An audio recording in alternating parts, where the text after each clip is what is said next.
Hello everyone, welcome to the World Leaders Foundation Career Coaching Program, and greetings of the day to all of you whosoever is joining from different parts of the world. And today we will be having our masterclass number 12, and I am your host Shilpi Shah. And before we move ahead, let me introduce myself first. So I am Shilpi and I am brand ambassador for a US based startup called Fusia, where we work for the digital empowerment of women entrepreneurs. And I also have founded a digital storytelling platform called Live Wabi Sabi, where we share incomplete, impermanent, and imperfect stories of beautiful souls. And last but not the least, I also represent Directorate of Women Empowerment at World Leaders Foundation as a country leader. So this was a brief introduction about myself. And before we move ahead, I would like to take this opportunity to thank our respected founder, Ms. Momita Chakravarti, for taking the remarkable initiative of launching the World Leaders Foundation Career Coaching Program. Your vision and leadership, ma'am, have created a powerful platform that is inspiring individuals, strengthening global perspectives, and guiding many towards meaningful career growth. We are truly grateful for your dedication and for the opportunities this program continues to offer under your guidance. So thank you so much, Momita. And with this, let me move to our second slide. So I would love to introduce you all to reintroduce, I would say, our sector knowledge partners. First and foremost is Destination Tours and Travels India, then European Tourism and Events Training Academy, Malta, Marcelino Munoz Foundation, Mexico, Gandhi Mandela Foundation, Latin America, and of course, World Leaders Foundation, Directorate of Human Rights, Mexico. So now I would love to take you through our another slide. So today we will be having our masterclass number 12, and it will be hosted by Dr. Anabela Monteiro from Portugal. So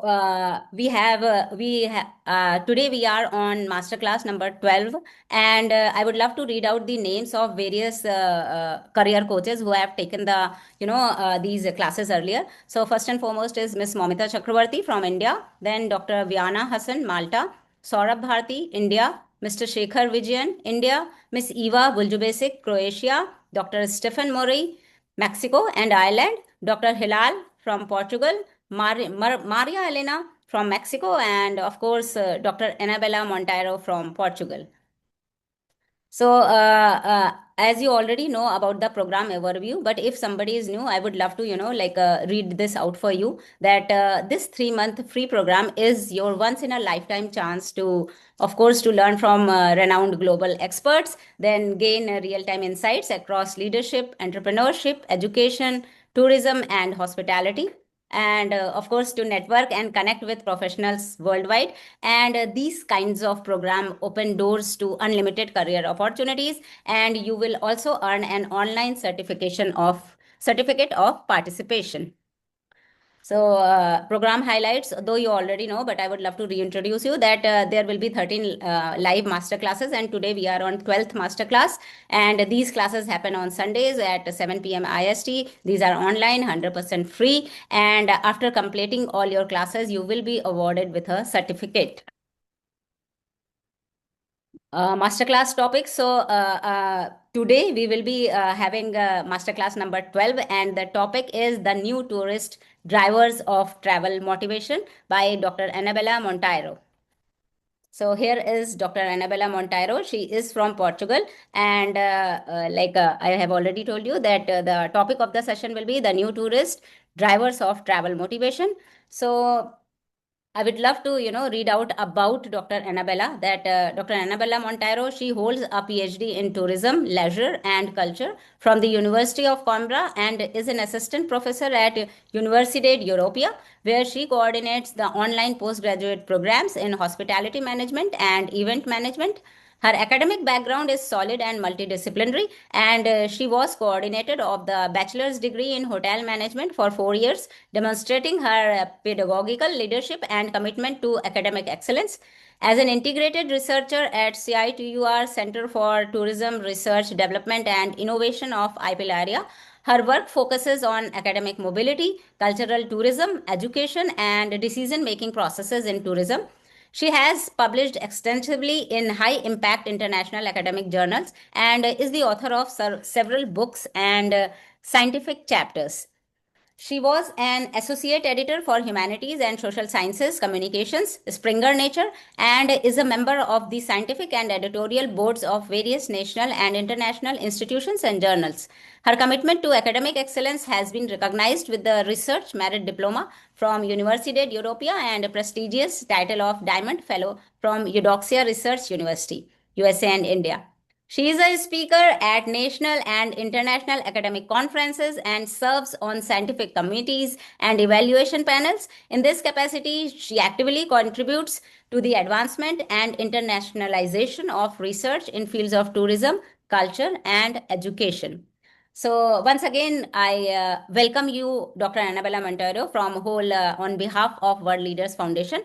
So with her deep academic expertise in tourism, culture, and decision making, I am sure that this session promises rich insights into how and why travel motivations are evolving in today's world.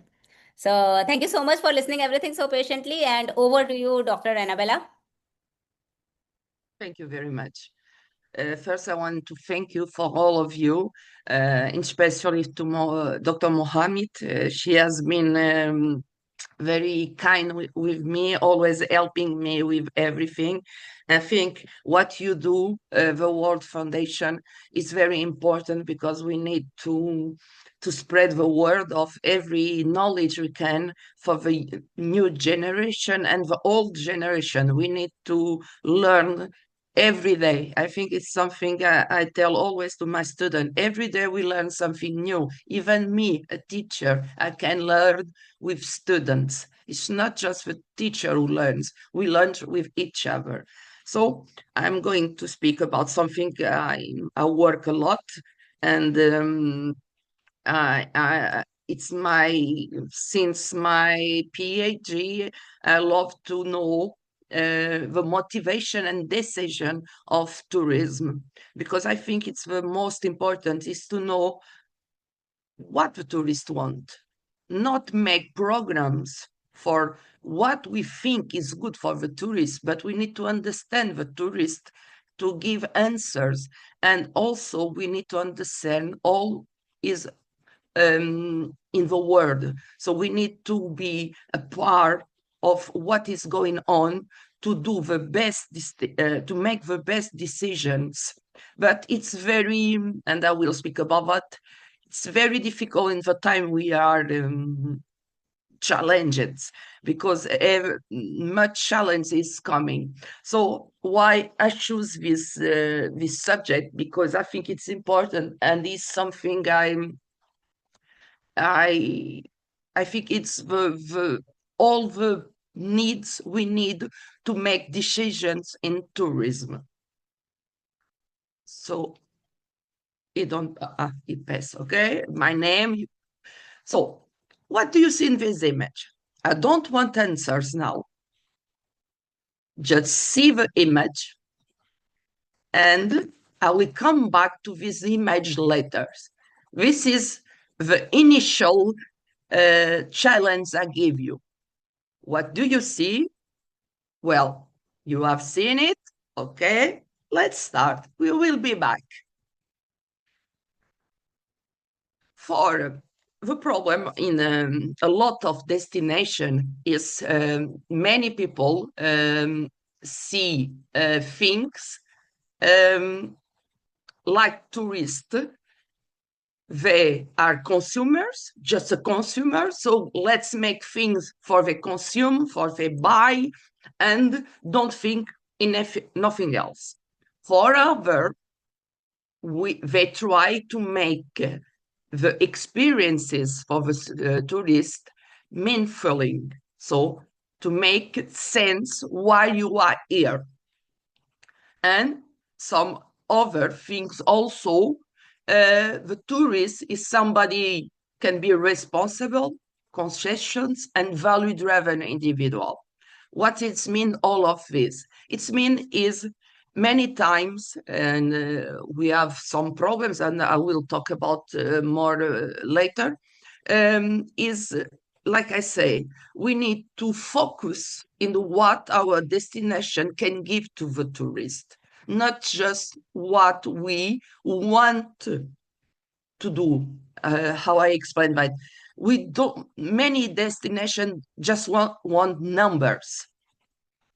They want a lot of tourists in the destination, but when we see what they let in the destination, it's almost nothing. So we need to make this decision for the destination is, do I want a lot of people who don't let me nothing, who just let me my destination more poor than before they come? Or do I want tourists who come and let better the place before they come? What I want? Do I want still to be like Barcelona, where community don't like tourists? It's a big problem because tourism is not just to have people. It's a circular economy, social and cultural thing. We have to think in several things. So we need to study a lot of things. Tourism is no more just thinking to bring tourism, it's something else. So, to start, we need to, and for me it's very important, the perception, understanding the perception of the tourists, why they are here, why they are seeking, why they choose my destination and not another one. So I can will make with that, I can make a way and understand what is the better of my destination, for I can make true decision about what I want for my destination. If I want people um, who wants to share all my culture, all the knowledge of my destination, who wants to work with the community, or do I want, or they just want to be there just to know the destination and don't want to let something in my destination. So we need to know what is travel motivation. So travel motivation for me is the whole of things, because if I know what they want, and we know motivation of internal and external force that drive the decision of individuals to travel, to choose destination. And if we know motivation can be a part of all things, of maybe sometimes I can look to a destination and see I like it because I'm happy, but I can look to a destination and because I'm sad, I don't feel it's a good site. Another thing is I look to a destination and I don't feel it's a good destination because it don't give me what I want for myself. It's not secure. So we have a lot of internal and external forces who can influence the motivation. Perception. It's very important, a perception, because it's how the tourists interpret all the things they see in the destination. It's not just internal in one way and external, both together. They analyze all what the destination can give to me. And more in this century, we have a tourist who just think in himself. Sorry to say that like this, but I think the tourist is more and more somebody who don't just think in himself. He wants what he wants, and don't look, if you want something, don't look the way you want it. We can see many things um, of tourists doing things, maybe it's a wrong way and we don't like it in our destination, but they don't care. We see a lot of people who still don't agree with some rules in some destination. We know, I don't know if you know, Óbidos, here in Portugal, we have festival of Christmas, and it's something very, very crowd, with a lot of crowd. What do they do this year? They mark times. So people need to buy a ticket and say, I will go at 10 o'clock, I will enter at 10 o'clock, and they are 10, 11, etc., etc. People don't like it. Tourists make a revolution in the town because they say, I want to enter what I want to enter. I understand. But the fact is, we have 1 million people in a little town, a medieval town, where nobody can walk, nobody can see nothing. And this year, the council make this decision and the tourists don't accept it. So many times tourists also don't help to make a better experience of its time in the destination. It's difficult to control because they are selfish. Because of all of this, maybe Obidos next year can have less visitors, but maybe it can help to have a better perception, to motivate to go to the place. Why? Because some people, after going to this place, say, it was crazy, I don't see nothing, too much people. Maybe this year they will not accept, but the next year they have the perception it will be better. So they have more motivation to go. And this motivation will shape behaviors. And like this, we have here a circle who can help tourists to have good behaviors and have a very good time, and helps to this new behaviors will helps to shape travel decision, because they will learn how to have a good time and not the crazy time. So why all of this perception and motivations change? We know, of course, we know very good what, because we know social and cultural change in all the world. We know the things are changing in a way we don't know very well how, because I'm a little bit, I have a very particular thinking, is we can think it's changed like this and like this and like this, but we will never know how tomorrow will be, because every time something is changing, something new is coming, and we have to be prepared for all this changing. Digital transformation is something who will shape the travel decision. We know very well, because we know the things go around like in seconds. So maybe the travel decision can make be in the not 1 month before, but 1 week before I go to travel. Why? Because we know things change every day. One local can be secure in one day, and another day is not secure. Now we know you have new values and lifestyles, but I think these new values and lifestyle, sorry, yes, we have new, but we still have olds. We still have people who give attention in some ways the destination receive the tourist.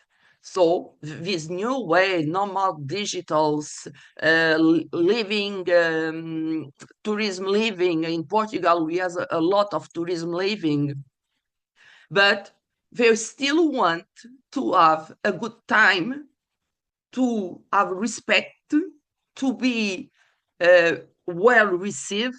So we have new and old values.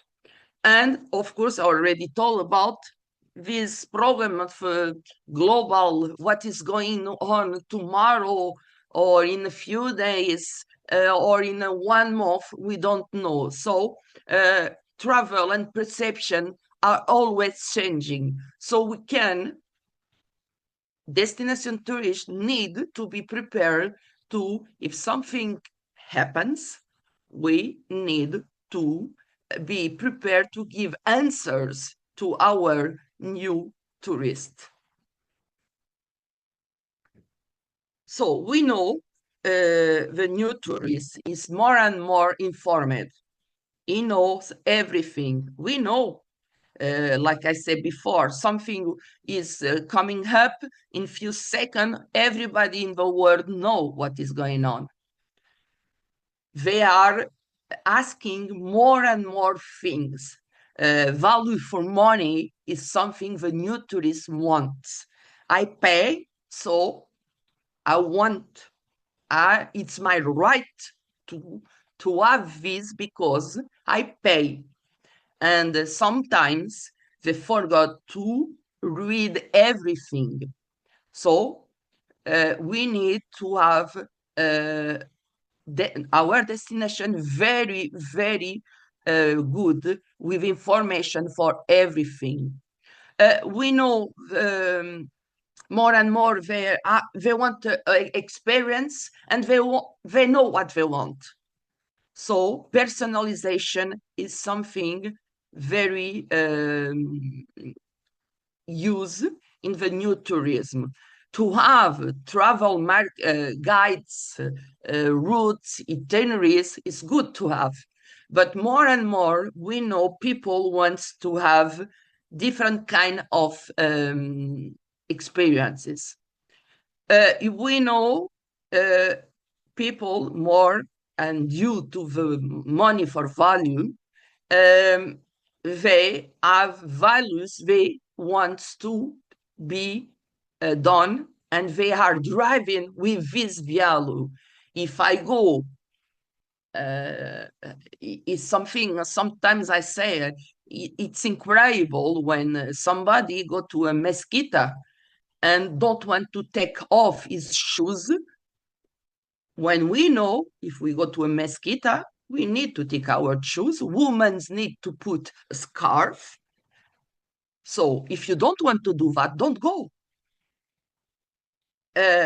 So they want, sorry, I know maybe I'm shocking people, but I think the tourism more and more is somebody who wants to do what they want, and the respect of the destination or what we are doing, it's more and more collocating in another side, before me and after the things. But of course, we have also very good tourism. We have tourism who are conscious of their impact in the local, and they do something, and I think is very good, is to let the place better when I come. And these people is who we want with all these things. So we know, and this is here, the key driver of travel motivation includes a lot of things: emotions, experience, authenticity, meanings. But when we talk about this, we need also, when we talk about authenticity and meanings, is tourists wants to be with the community, to feel what they feel, to eat what they eat, to do what they want to do. But I think we, the people of tourism, who make happenings, we need also to consult the community. To be authenticity, it's to put somebody in the life of somebody else. It's to put somebody to see the way of life of peoples. And peoples also needs to have its privacy. So to give authenticity and meaning, we need to be very carefully for all the things. Don't think just about tourists, but also to the people and what if they want also that. Personalization, we know it's something in very high now, is we don't want, when we go to a hotel, we want to be called by our names. Likes to come to an hotel and they say, hello, Miss Anabela, how are you? Do you feel well? And we have here a risk is the new technology. More and more we have hotels who we have a robot who make these things. So personalization, we need to be also open eyes. And I say always to my student, you need to, when you see a client, when you see a tourist, you have to analyze the person and you have to know who is she, where she is from, what she likes, what is his culture. So to be personalization, we need also to know our client. We know they want to be more and more. The well-being and self-care is also something people is seeking, but in the same times, they want social recognition and sharing. So, and I will talk after about it. It's something very controversial because they want to be alone, they want to have sessions of yoga, they want to be detox digital, etc. But in the same time, they want to say to all the world, I be here. You see, I have this experience. It was wonderful. So we have here a controversy, but you will understand better after. Obviously, we have sustainability and responsibility. And now we talk a lot of regenerative tourism.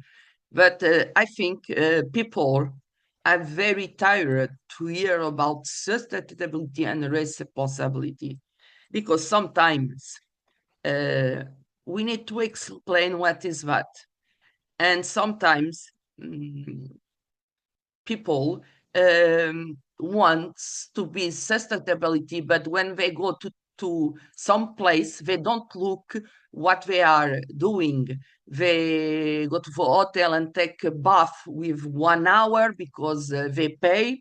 And where is the responsibility? Sorry. So this is the car driver, but we, the workers in tourism, we need also to open mind and explain to the tourist what is all these things. So we pass from mass tourism to sorry, from mass tourism to meaningful tourism. So from place to experiences, from conception to meaning, from standardization to personalization, from passive tourists to active co-creators.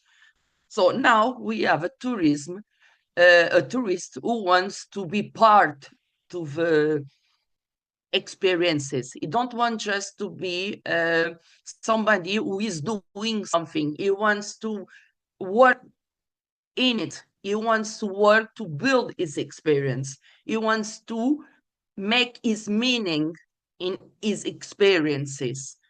And because of that, we need to be very open minds and look very well to our tourists and be aware what they want and how they want.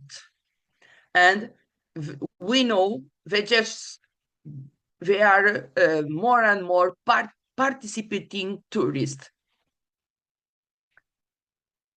So because of all I have to say, we need to understanding motivation, but for that, it's like I said before, we need to rethinking destination position.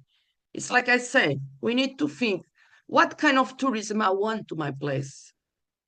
Or also, we need to think what I have in my place, my tourism product, and who can likes my product. So we have to think what we want for our destination, but what we have in our destination also. And we have to combining the two things to rethinking what we want. We need to adjust our product not to be a simple things, but to give meanings, design experiences like design thinking. I use a lot the methodology of design thinking in my studies because I think it's something of the area of design, product design, I know, but we can use design thinking in a lot of things. And design thinking is for me something I use a lot because we can think in the product, we can think who we want, who wants this product, how we can input it, in what way, and what it can do to for the destination. And we can sometimes make a prototype. We can try how this product will be received in the world of tourism. So design thinking is very important in the motivations and understand what we want in our destination. We have segmentation beyond demographic. It's like we need, like I said before, to know our client. It's something I say to my student. If you are going to make a tour, for example, make before the tour a little inquire about the age, about the where they come from, what they like, what language they speak. So and other things you think it's important to make the tour better because it's not just numbers. We cannot say just I'm going to make a tour for 50 people and no more. No, we have to make sense of what the group will perceive, the perception will be. We need to understand all the group because we need to integrate everybody in the group to have a good experience. We need to uh, to share knowledge and to be better. Of course, we have to communicate value, not only attraction. It's like I said before, if I go to a mesquita, I know what I need to do. So if you don't want to do, you don't do it.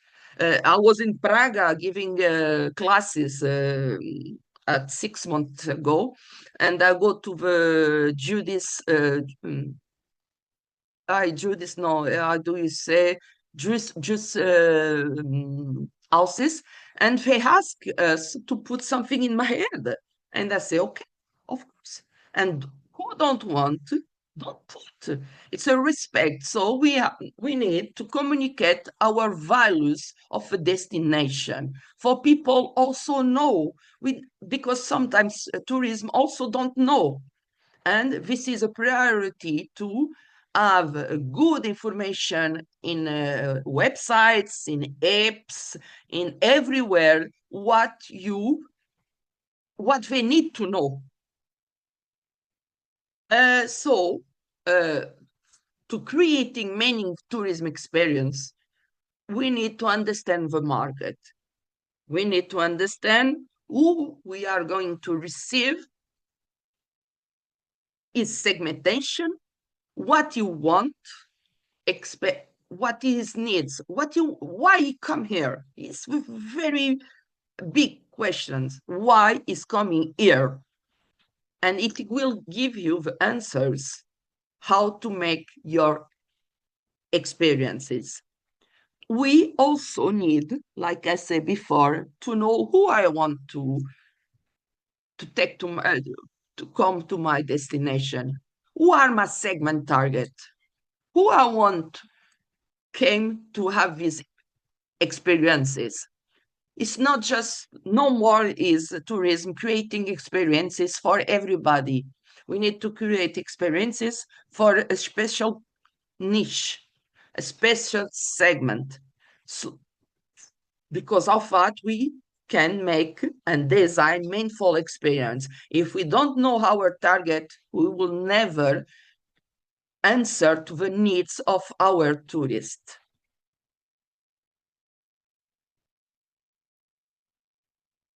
And like I said before, some case market of the new tourist is they want well-being, they want personalization. And the question I make is, but will mass tourism cease to exist? Yes and no. It's my answer. Because people still want to be where everybody goes and want to have a meaningful experience also where a little people goes. And like we see, we have a lot of regions um, like Venice, Barcelona, even Lisbon is has mass tourism. Lisbon in Portugal is suffering a lot with a mass of tourism in the historic town, and people who live there are saying, please, tourists, go away. We don't want you anymore, because they cannot open the windows. Because even people, it's incredible, but people, if you open your windows in a historical part of Lisbon, people put his head in the windows to see what is inside, and it's a lady inside seeing television, and she sees somebody putting his head in the window. So people are tired also. But we still have people who want to go where everybody wants to go. Um, because we have, and for me, the new tourist is multiversatile. Uh, it's important to know what they look for. And many times we have to ask, do they look for silence or for the crowd? After all, what do they really want? It's the question. Oh, do they want silence or crow? It's what we think is, after all, what do they want? What our tourists want? So they want silence, but also they want to say, I've been here, because they want the experience is shareable and Instagrammable. So it's very difficult for professional of tourism to know what they want to offer, because our new tourism is multiversatile. So we need it to think of what we have in our destination and what we can give for the people we want to attract is the answer. So I make a person like we was in marketing, and this person is Sophia. She has 44 years.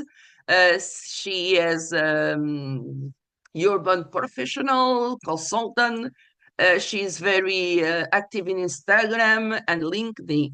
And she likes two things. She likes silence, retreat, and she likes to be in crowd also, because she likes to put his experience in everywhere in social media.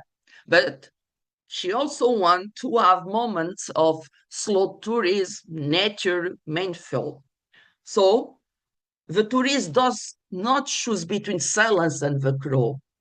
They move fluidly between both, depending on context, emotion, and meaning. And this is the context of the new tourist.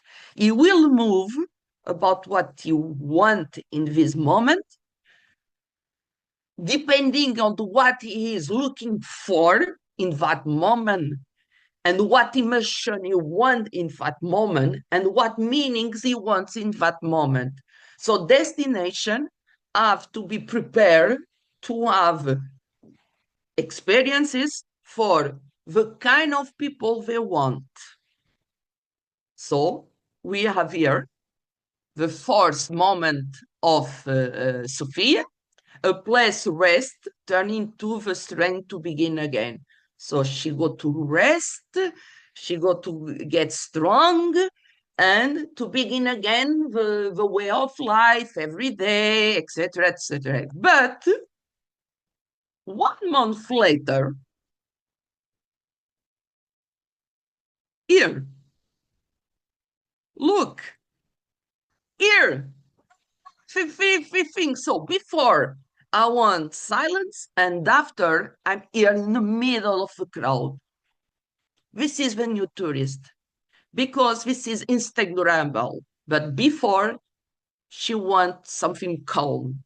So the destination has to prepare to receive his target, know his target, and don't think what all the tourists want. We need to focus in our target. Sorry. So now I'm going to give some good and bad ideas. Here we have a very good idea. Is Disney. Disney for me is the ideal things for crow people.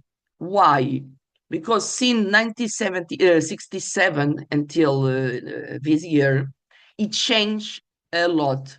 But he has a strategy. Every year, um, 3 in 3 months, they change the story of a place. They move the story and they use storytelling. So, of course, we know a lot of people go there, but we know people who go there will have meaningful experiences, because they will have a lot of people, but they will see what they want. And they have a lot of co-creation, and they have a system who permit some people, so limit people to some attraction for don't have a lot of people. And it makes sense what Disney do. He has a strategy for crow, and it's important to have strategy for crow, and to make all the product and service with a story, with something who can meaningful experience. Even for people who don't like crow, but they will go because they will know they have a story to tell.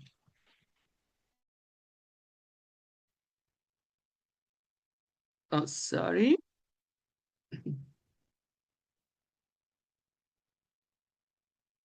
Um, Sorry, but I think, yeah, I think I pass one. Yes, this one.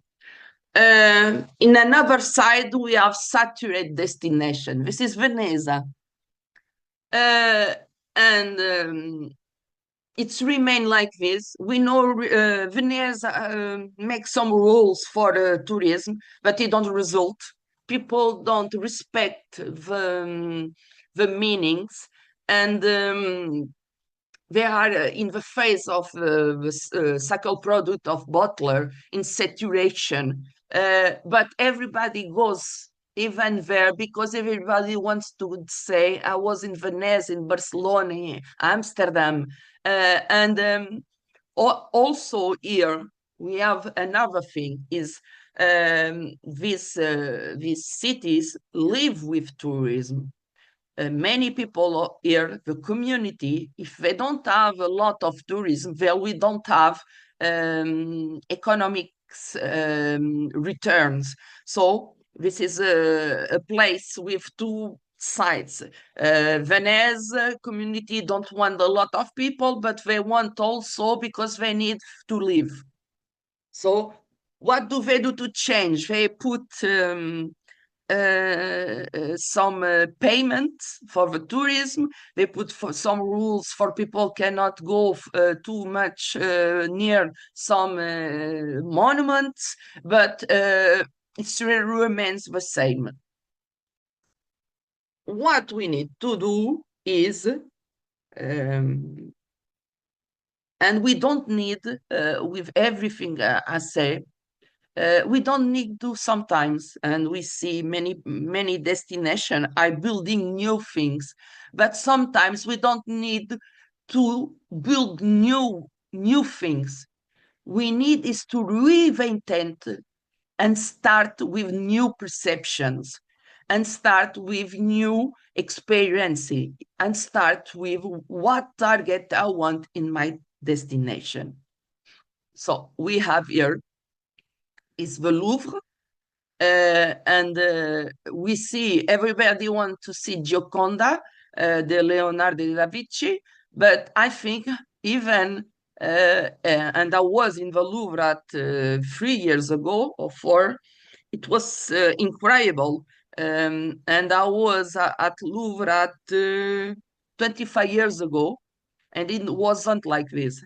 I was be able to be near the painting, and now we have 10 meters more and less, and we cannot see the pictures very well, and we see that. And uh,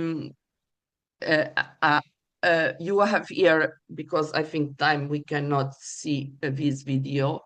Um, you can see after, but it's very amazing this video because we see people with community people with pistols of water, and they go with the pistol waters to the tourists and say, go away, go away. So see that is very nice. And now we can also reinterpreting the territory. This is Dalhaha in in Sweden. One time, singer of opera was walking around and see this mine, and she wasn't be working, and she started to sing, and the song was so good. She said, "I want to make here a concert," and she make it. And after that, Swedish take this place and transform this place in a concert place. He has a restaurant with food design, workshop in food, and is very limited people. They don't permit a lot of people came here. And it's to use what we can find sometimes in our destination and transform, and the perception and the motivation change, but the place didn't change. And we use controlled things, and because why? They know the target we want here. They know if they take somebody of classic music, they know how to call these people and just these people. And if it is a rock concert, they know how many people they want, who they want. It's a very amazing. I go to see this. This is beautiful. They have even some houses you can rent and stay there for a night or two, and they transform this thing in the very successful things. But this is a thing we can say sustainable. What I want to do is very infrastructure remain the same, but we need to give is a meaningful experience. So we need to move from offering service to offering experience. So let's go back to the first image. What did you see? Now you can tell me, what do you see? A crane and a rabbit. I don't know what do others see. Yeah, Maybe. I okay. see a duck. A duck, yes. And a rabbit as So well. a rabbit as well. So you see a duck, a rabbit, you see both. It's depend. This is exactly what's happened when we talk about the new tourist. Everybody see the things the way they want to see. Absolutely. So in one perception, we can see a duck.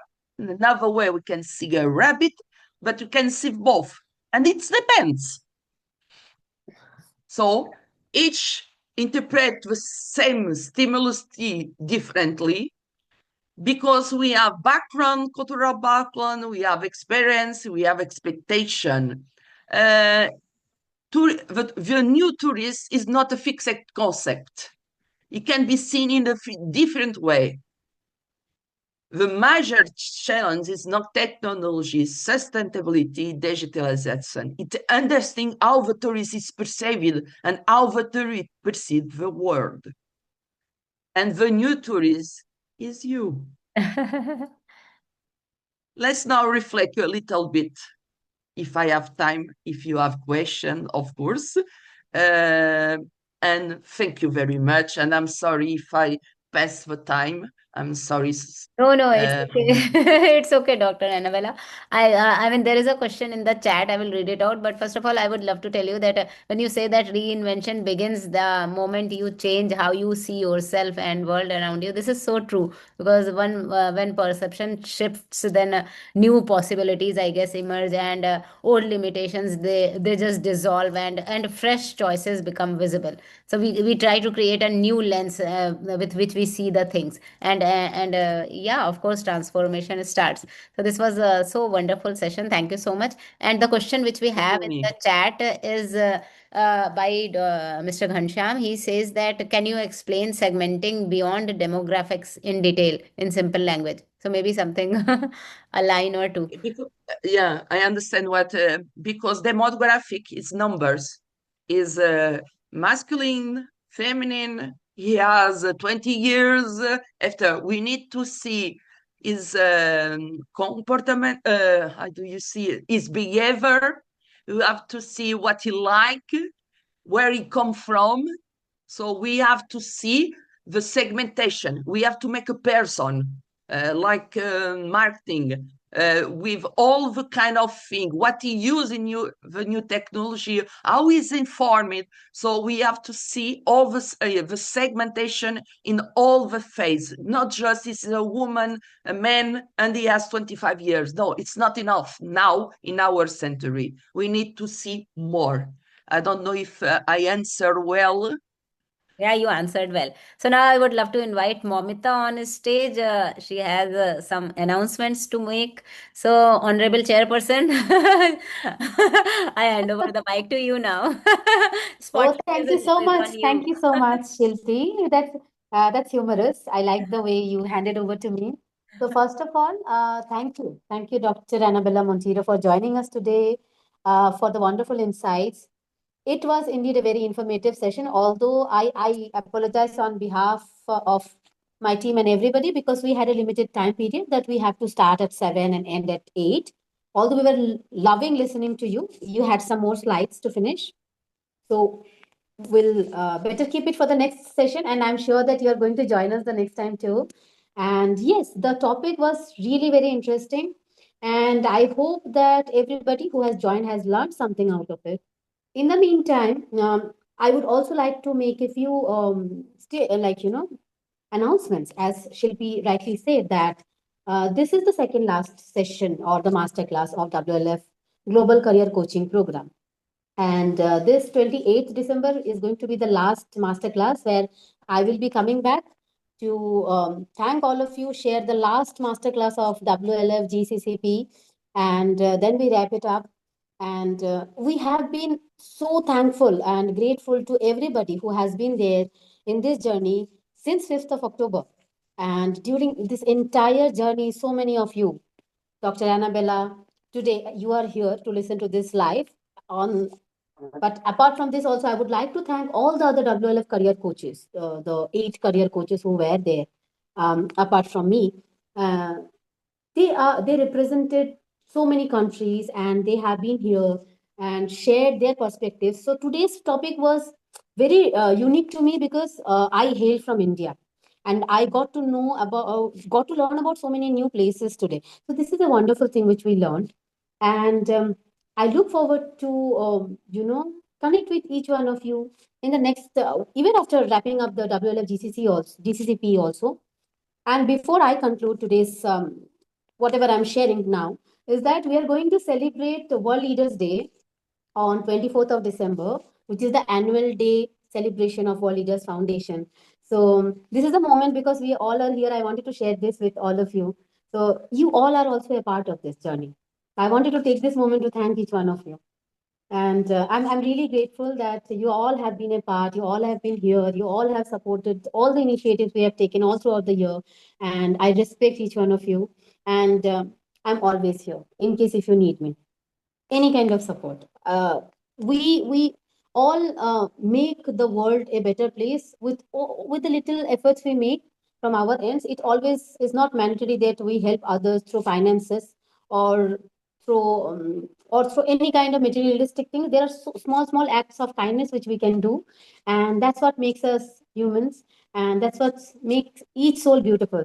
So thank you for being a part, and thank you, Dr. Annabella. Thank you, Shilpi, for the wonderful hosting. It was great listening to you. Thank you, all the participants, for being here today, and everyone for joining and supporting this initiative and making it successful. Seeing you all the next coming Sunday, where I'll be presenting my last and final masterclass. Thank you. Thanks to you too, Momita, for creating this opportunity for all of us. Thank you so much. So Michelle is here. Nice to see you, Michelle. Last time you were having some trouble with your camera, right? Lovely to see Yes, so many very of happy you. to be. I think Michelle is from South Africa. Monica Excel, thank you so much for being a part. Shiva is Etienne. Like you all make me feel grateful and humbled that you are here joining us from different parts of the country, and it is different time zones for each one of you. Dr. Annabelle, I would like to introduce you to all our participants. They're joining us from different time zones, from different countries, and we're so thankful to each one of them. Thank you for being a part. So thank you so much, Dr. Anabela, for this truly insightful and thought-provoking session, I would say, on the new tourist drivers of travel motivation. And you truly helped us to see tourism not as a movement across, a destination, but as a reflection of values. So thank you so much for such a wonderful session. And to all the participants, thank you so much for joining us and for your engaged presence. We hope today's session encourages you to rethink how motivation, behavior, and perception, I guess, influence the future of travel and tourism, though most of us are interested in traveling only. So, anyways, we look forward to welcoming you again in upcoming masterclass. And until then, keep learning, keep questioning, and keep leading with awareness. Thank you so much, everyone. Thank you. Have a great day, everyone. Bye bye. See you all. Bye. Take care.